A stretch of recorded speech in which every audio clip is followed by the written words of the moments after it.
তরিকে সুস্থ করতে গিয়ে সমস্ত অভিমান ভুলে আবারও কাছাকাছি এলো তেজ ও সুধা।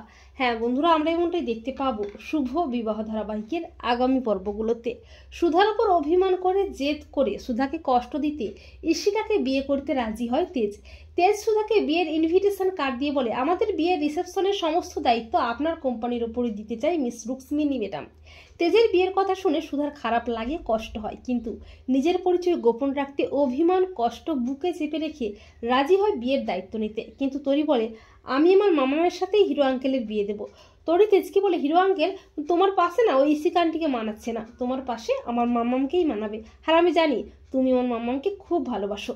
তরির কথা শুনে তেজ রেগে মেগে চলে যেতে লাগলে তরিও তেজের পেছন পেছন ছুটতে গিয়ে সিঁড়ি থেকে পড়ে যায়। তরির অনেকটাই চোট লাগে। তরিকে তড়িঘড়ি করে হসপিটালে নিয়ে যাওয়া হয়। আর সুধা হাউমাউ করে কাঁদতে থাকে। ডক্টর জানায় তরির মাথায় অনেকটাই চোট লেগেছে, অনেকটা ব্লাড লস হয়েছে, অনেকটা ব্লাড লাগবে, কিন্তু ওর ব্লাড গ্রুপ ও নেগেটিভ। তেজ বলে, ডক্টর আমার রক্তের ব্লাড গ্রুপ ও নেগেটিভ, আমি তরিকে রক্ত দেবো, যত রক্ত লাগবে আমার শরীর থেকে নিয়ে নিন, কিন্তু ওকে বাঁচিয়ে দিন। সুধা মনে মনে ভাবে রক্ত কথা বলছে তেজ। সুধা একেবারে ভেঙে পড়ে। সুধা বলে, তেজ তুমি আমার তরিকে বাঁচিয়ে দাও। তেজ সুধাকে জড়িয়ে ধরে বলে, তরির কোনো ক্ষতি হতে দেবে না ওর বাবা। তেজ মনে মনে ভাবে, তরি আমার মেয়ে, আমি জানি, আর তুমিও আমারই সুধা।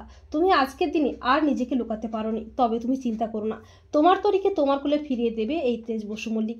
তো বন্ধুরা, তোমরাও এটাই চাও তো যে তরিকে সুস্থ করতে গিয়েই যেন সমস্ত অভিমান ভুলে আবারও কাছাকাছি আসে তেজ ও সুধা? কমেন্ট করে এক্ষুনি জানিয়ে দাও তোমাদের মতামতটি।